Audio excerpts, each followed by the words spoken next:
2월 14일 45일차 365 대화를 위한 성경 통독 시간입니다. 오늘 읽으실 말씀은 민수기 28장에서 30장이고 깊이 묵상해 보실 말씀은 민수기 28장 1절에서 8절입니다. 오늘 말씀의 개요입니다. 민수기 28장에서 30장은 각종 정기적으로 드리는 제사 때의 제물에 대한 규정과 여자의 서원 규례에 대한 것입니다. 잠옷 이제까지의 내용과 문맥이 맞지 않아 보이지만 오히려 더 깊은 의미가 숨겨져 있음을 알 수 있습니다.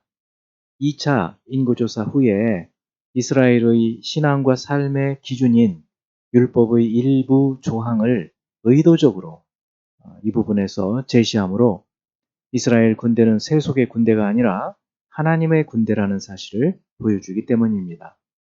28에서 30장은 전체 문맥에서 이스라엘이 하나님의 군대로서 하나님 안에서 하나님의 거룩한 백성으로 드려지는 삶을 살아야 한다는 것을 보여주고 있습니다. 28장 1에서 8절은 가나안 땅에 들어가서 날마다 아침과 해질 때에 양 한 마리씩 태워드리는 상번제, 그리고 또 번제뿐만 아니라 소제와 전제도 포함이 됩니다. 상번제는 매일의 삶이 믿음의 제단 위에서 하나님께 드려지는 제물과 같이 온전히 태워져 드려야 한다는 것을 나타내주고 있습니다. 9절에서 10절은 안식일을 지키는 것에 대한 것으로 이것은 이스라엘에게 신앙의 척도이고 안식일 제물은 상번제의 제물과 같지만 상번제의 2배를 드립니다. 11에서 15절은 초하루 월삭 제물, 16에서 25절은 유월절과 무교절 제물, 26에서 31절은 77절 제물을 다루고 있습니다. 29장 1에서 6절은 나팔절 제물, 7에서 11절은 속죄일에 금식하며 일하지 말고 드려야 할 제물을 말하고 있고 12에서 38절은 장막절 절기에 7일 동안 드릴 제물과 8일째 큰 집회로 모여 드릴 제물, 39, 40절은 정기 제사 제물 규정을 끝맺는 말입니다. 30장 1에서 5절은 서원의 일반 원칙과 결혼 전 여자의 서원 규례이고 6에서 8절은 서원하고 결혼한 경우에 9절은 과부나 이혼한 여자의 서원에 대해서 10에서 12절은 결혼 후 서원한 여자에 대한 규례이고 13에서 16절은 아내의 서원에 대한 남편의 책임을 다루고 있습니다. 여자의 서원 규례만 나와 있어서 남자의 서원은 어떤가? 우리가 이렇게 질문할 수 있지만 그것은 당연히 지켜야 한다는 전제 위에서 여자의 서원 규례를 말하고 있는 것입니다. 사도 바울도 서원하고 지켰던 것을 볼 때 신약의 교회도 하나님께 한 약속은 지켜야 함을 보여주고 있습니다. 이제 예수 그리스도를 닮아가고자 하는 우리의 목표를 향한 여행을 위해서 질문하고 대답하는 시간입니다. 첫째, 지금 이 규례를 받는 사람들은 누군가? 28장에 날마다 드리는 이 상번제 규례는 출애굽기 29장에서 또 유월절 제사 규례는 레위기 23장에 이미 말씀했음에도 불구하고 다시 기록하는 이유가 무엇일까요?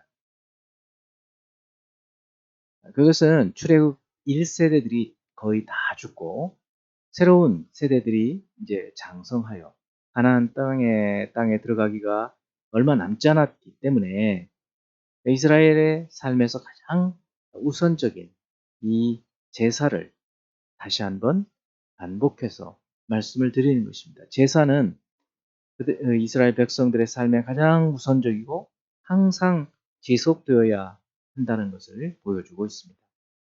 두 번째, 구약의 각 절기에는 어떤 의미가 있고 신약교회는 이 절기를 어떻게 대해야 할까요? 구약의 절기는 이스라엘 백성들 모두 그 속에서 사는 문화입니다. 특히 유월절, 무교절을 통해서 구원하심을, 또 77절을 통해서 이제 주님께서 내려주시는 추수의 은혜, 그리고 장막절에 모든 수확을 다 마친 후에 안식하며 하나님의 곡식과 알곡과 가라지를 가르는 이 심판의 하나님의 섭리를 이해하고 살게 하는 신앙 체계였습니다. 1년 내내 이 절기들을 통해서 삶 속에서 하나님의 섭리를 깨닫고 살아갈 수 있도록 했던 것입니다. 구약의 절기들은 그러나 그림자로서 예수 그리스도 안에서 완성되었기 때문에 신약의 그리스도인들은, 신약의 교회는 구약의 절기들을 더 이상 지키지 않아도 됩니다. 그러나 그 정신은 이어져야 합니다.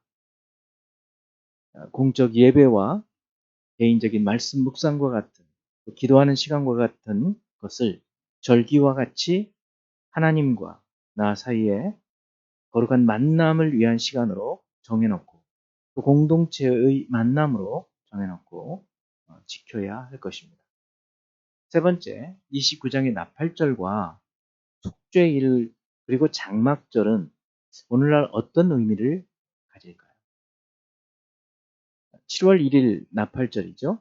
나팔을 분다는 것은 신호를 나타낼 때 쓰이는 단어인데, 경고 또 기쁜 일이 생겼을 때, 하나님의 위엄과 섭리를 찬양할 때, 새로운 사실을 알릴 때 나팔을 불었습니다. 예수께서 재림하실 때에도 나팔이 불려질 것입니다. 그러므로 이 나팔절은 속죄일에 이스라엘이 노동을 중단하고 금식하는 거죠. 하루 종일 금식하며 마음을 괴롭게 하도록 알려주는 신호탄입니다. 자신의 죄를 괴로워하고 애통하고 회개하는 이 규례를 지키지 않는 자는 멸절시키도록 되어 있어요. 이 속죄는 예수 그리스도께서 단번에 제물로 이루시고 죄와 상관없이 두 번째 나타나신다고 말씀하고 있습니다. 금식하며 회개하는 7월 10일 속죄일 이후 5일 만에 기쁨의 절기인 장막절, 초막절로 이어지고 있는 것은 죄를 애통하며 회개하여 죄 사함을 받는 자들에게 주시는 기쁨을 주시는 하나님의 은혜를 보여주고 있는 것입니다. 애통하는 자는 복이 있나니 천국이 그들 것입니다. 네 번째, 초막절과 예수 그리스도는 어떤 관련이 있을까요?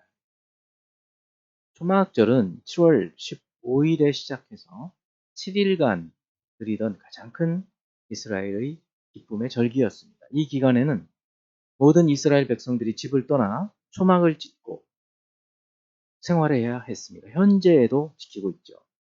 출애굽 이후 광야 40년 동안 하나님께서 보호해 주셨던 것을 기념하는 행사로 1년간 모든 것을 추수하고 저장한 후에 축제를 열어서 하나님께 감사하는 수장절, 장막절 절기였습니다.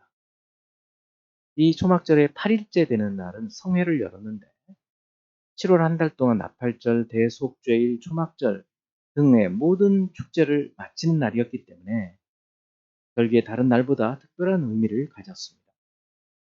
실제로 광야 생활을 마치고 가나안 땅에 들어간 것을 기념하는 것이었고, 또 이제 그 기념을 다 마치고 초막에서 집으로 돌아가는 기쁜 날이었기 때문에 그 기쁨이 더 컸을 것입니다. 예수께서는 바로 이 초막절 마지막 날에 예수를 믿는 자들이 광야와 같은 삶을 마치고 기쁨으로 살게 될 성령께서 생수의 강을 터지게 하실 것을 보여주고 있습니다.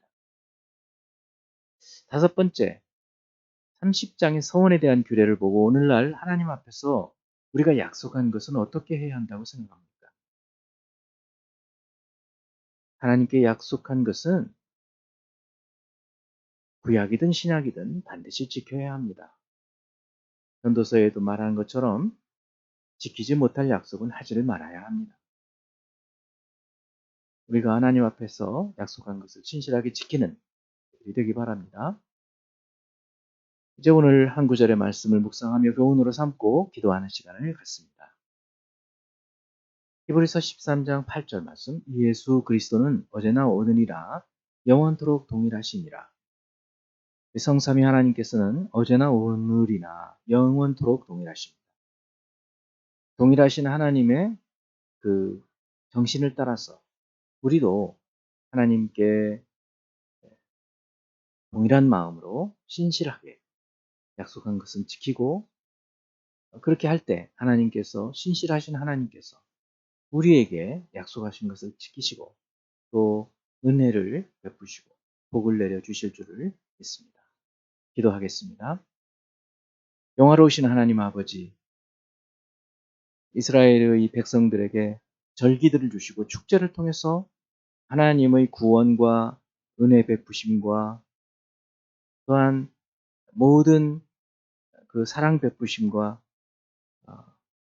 심판을 마치시고 영원한 영생으로 인도해 주실 것을 매년의 삶을 통해서 보여주신 것을 오늘 이 절기를 통해서 배웁니다. 하나님 아버지, 1년 삶을 통해 창세기에서 요한계시록까지 말씀을 묵상하면서 하나님의 창조와 또한 하나님의 심판과 하나님의 영원한 나라를 묵상하며 1년을 살아가게 하시고 이렇게 우리 인생을 살게 하여 주옵소서. 그리스도 예수 이름으로 기도합니다. 아멘.